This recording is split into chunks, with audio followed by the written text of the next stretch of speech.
Hello, my dear students. Today we are going to discuss about the concept and the concept of temporary injunctions and also the drafting of an application for temporary injunctions under Order 39 CPC in the subject captioned as drafting, pleading and convincing. Before starting with the today's lecture, my dear students, I would like to provide you the concept behind temporary injunctions and also apprise you the meaning of temporary injunctions and also apprise you about the nature and scope and its object of issuing temporary injunction by the court of law in a civil suit.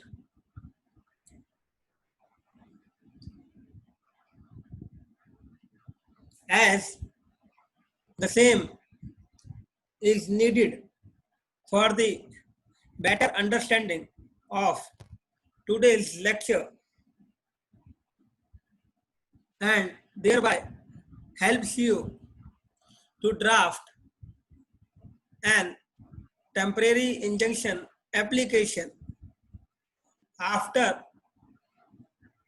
looking into the grounds on the basis of which the same can be filed in a court of law by the applicant or by any of the party to the civil suit.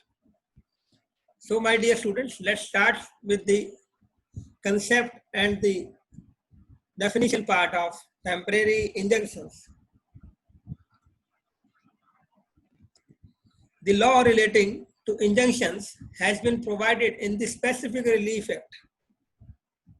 Injunctions, my dear students, are of two types. Number one, that is permanent injunctions and temporary injunctions.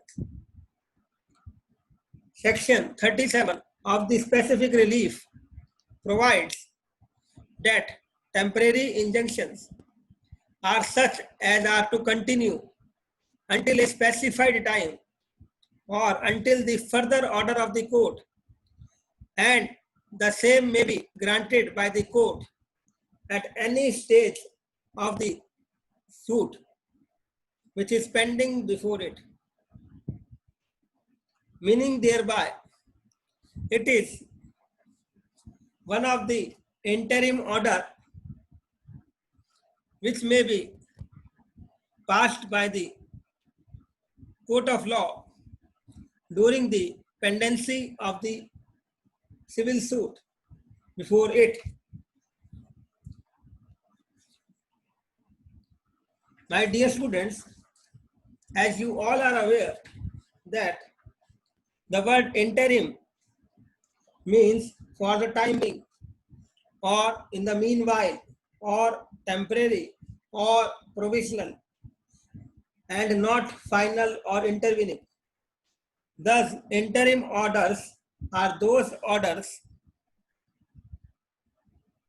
which are passed by the court during the pendency of a suit or proceedings which do not finally determine the substantive rights and the liabilities of the parties in respect of the subject matter of the suit or proceedings. Interim orders are necessary to deal with and protect the rights of the parties in the interval between the commencement of the proceedings and the final adjudication. So from this, we may infer that this is the object behind passing interim orders by the court of law in a civil suit. Now, before going further into temporary injunctions, I would like to apprise you with the various interim orders which are passed by the court or which may be passed by the court of law in a civil suit. These orders are orders pertaining to issuing of commissions. The law relating to the same is given under Order 26 of the Code of Civil Procedure. Second is arrest before judgment, Order 38. Attachment before judgment, Order 38. Temporary injunctions, Order 39. Interlocutory orders, Order 39. Receiver, Order 40. So these are some of the orders which may be captioned as interim orders. Further, Section 94, Clause C and E of the Code of Civil Procedure contains the provisions under which the court may, in order to prevent the ends of justice from being defeated, grant a temporary injunction or make such interlocutory orders as may appear to the court to be just and convenient. The procedure for seeking temporary injunctions has been provided under Order 39 CPC. So from this, we may infer that the temporary injunction has not been defined under the Code of Civil Procedure, but the same is defined under Section 37 of the Specific Relief Act, meaning thereby it has the relation, it has an interplay with the Specific Relief Act, that is the CPC.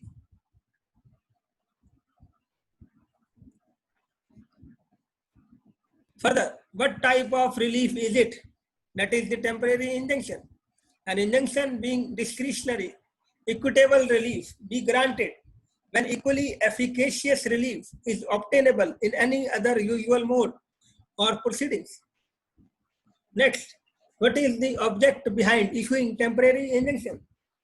The object of the interlocutory or the temporary injunction is to protect the plaintiff or the applicant, as the case may be, against injury by violation of his right for which he could not be adequately compensated in damages recoverable in the action if the uncertainty were resolved in his favor at the trial. So my dear students, this was so held in the case of Gujarat Bottling Company Limited versus Coca-Cola Company, 1995, 5 SCC, 545. Now, my dear students, before starting or before going to start with the drafting of an application, you have to consider the following essential ingredients which are necessary to be put in the drafting of the temporary injunction application. So these ingredients are: number one, it is well settled that for the grant of temporary injunctions, three factors have to satisfy. That is, prima facie case, balance of convenience, and irreparable loss. This was so held in the case of Dalpat Kumar versus Prahlad Singh, EIR 1993, Supreme Court 276. And Honorable Supreme Court or the Apex Court, as the case may be, explained these three factors as follows. There is a serious disputed question to be tried in the court, and that an act on the facts before the court, there is probability of his being entitled to the relief asked for by the plaintiff oblique defendant. So this is one of the factors for the consideration of prima facie case. Next, the court interference is necessary to protect the party from the series of injury. In other words, irreparable injury or danger would ensue before the legal right would be established at the trial, and that the comparative hardship on mischief or inconvenience which is likely to occur from withholding the injunction will be greater than that would be likely to be acted from granting it. Now, I hereby explain each and everything, every aspect, every ingredient of the temporary injunction application. Number one is prima facie case. Prima facie case does not mean that the plaintiff should have a 100% case, which will in all probability succeed in trial. Meaning thereby that the contentions which the plaintiff is raising require consideration in merit and are not liable to be rejected summarily. This was so held in the case of Prakash Singh versus State of Haryana, 2002, 4 Civil Law General, 71 Punjab and Haryana High Court. Next, irreparable loss. There are many injuries capable of being repaired, but a court of equity does not regard them as irreparable. So, irreparable loss is one of the essential ingredient of temporary injunction, or one of the essential elements to be considered by the court while deciding an application for temporary injunction. Irreparable loss means a loss which cannot be repaired, or meaning thereby which cannot be compensated in terms of money. Next, in Morgan Stanley Mutual Fund versus Karthik Das, Supreme Court observed as follows: where irreparable or extremely serious injury will be caused to the applicant, then ex parte order can be passed. So this is the case pertaining to the facts wherein an ex parte temporary injunction can be ordered by the court. And what are those circumstances? The first circumstance for the granting of an ex parte order oblique injunction are: number one, where irreparable loss or extremely serious injury will be caused to the applicant, thereby ex parte order can be passed. Second, the court shall examine the time when the plaintiff got notice of the act complaint. And third, if the plaintiff has acquiesced to the conduct of the respondent, then ex parte temporary injunction shall not be passed. Meaning thereby, where the plaintiff has already given his consent and it is revealed from his implied conduct or express conduct, then in those cases, ex parte temporary injunction would not be granted by the court. Next, the applicant shall be acted in utmost good faith, and such an order shall be for a temporary period. So the foremost condition for the grant of the ex parte temporary order is that such an order shall be for a temporary period and the applicant shall be acting in utmost good faith. Injunction is an equitable remedy as well as it is governed by law. Therefore, equitable principles are of very much importance in granting or rejecting injunction. Equitable principle is that he who seeks equity must come with clean hands. So from this we may infer that one must approach the court with clean hands. If he does not have the clean hands, then the court would not grant him the temporary injunctions. Next.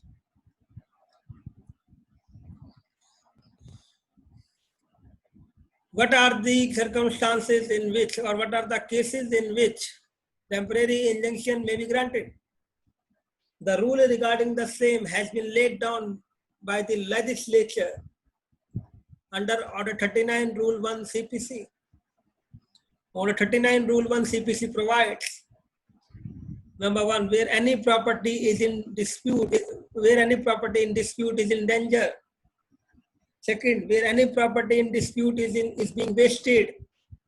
Third, when any property in dispute is damaged. When any property in dispute is alienated by any party.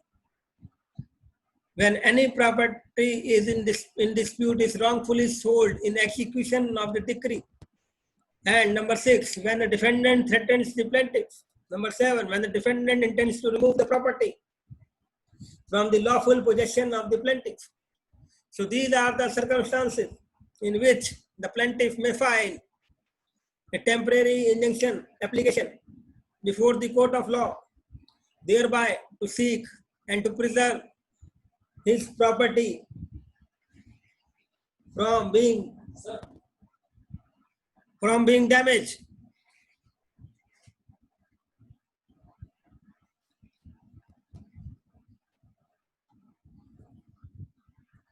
Next, when defendant disposes of his property with a view to defrauding his creditors. Number 9, when the defendant threatens to dispossess the plaintiff. Number 10, when defendant otherwise cause injury to the plaintiff in relation to any property in dispute.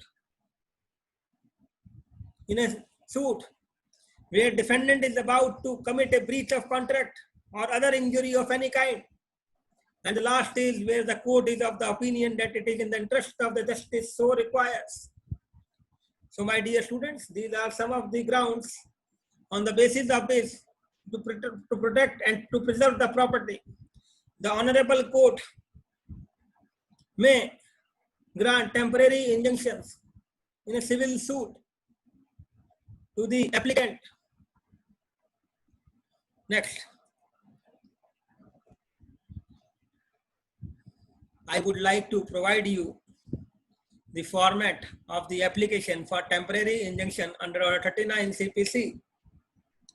So as you all are aware that the first and the foremost condition for filing an application is that the same is to be moved to the court which have the jurisdiction to try that particular suit. And such court has some designation or such court is being represented and or the title of this judge or the title or the designation of that particular court. So in the first and the foremost point to be considered for drafting is that you have to mention the name of the court or the designation of the court, which you may write it as under in the Court of Senior Civil Judge Delhi, as this particular case is deemed to be instituted before the senior civil judge, or the civil suit has been filed before the senior civil judge Delhi. That's why the same application needs to also to be filed before the same court. Next is IA number. What do you mean by IA number? IA means interim application number so and so of 2002 or 2020, as the case may be. That's why there is a dash, then dash is leaving for the sole reason that in first dash you have to mention the number which you get it from the court, and the second column is the year of the filing, that is 2020, 2021, as the case may be. In civil suit number so and so of so and so year, this number is also to be given by the court itself. In the matter of Mr. X versus Mr. Y, it's a case of plaintiff or the defendant, designation of the party you have to give. And you may also mention, along with the name of the plaintiff, the son of and the residence of the plaintiff and the defendant respectively. Thereafter, my dear student, you have to mention that the application has been filed under some rule, means the designation or title of that application you have to mention. And you may mention it as application under Order 39 Rule 1 and 2 of CPC for grant of temporary injunction. Next. Thereafter, you may write it as respectfully showeth.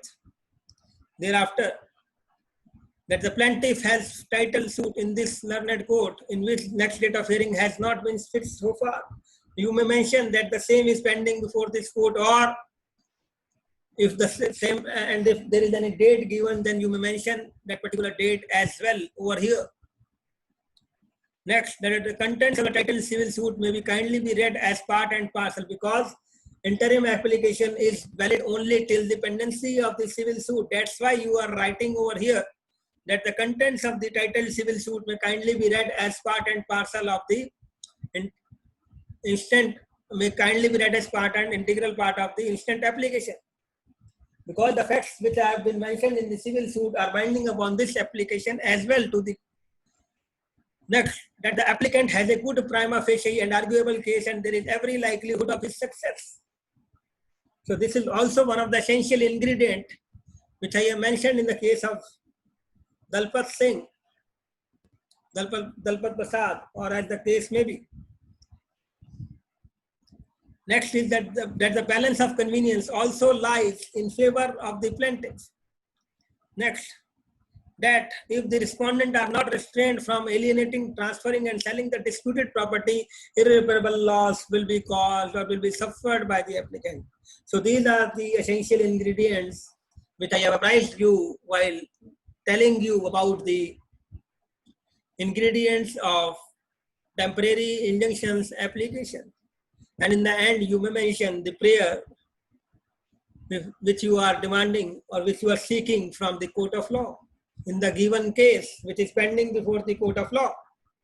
So you may write the prayer as, in aforementioned circumstances, it is humbly prayed to this honorable court that the instant application may kindly be accepted and the respondent of the defendant may graciously be restrained from alienating, transferring and selling the disputed property till the disposal of the titled civil suit for specific performance.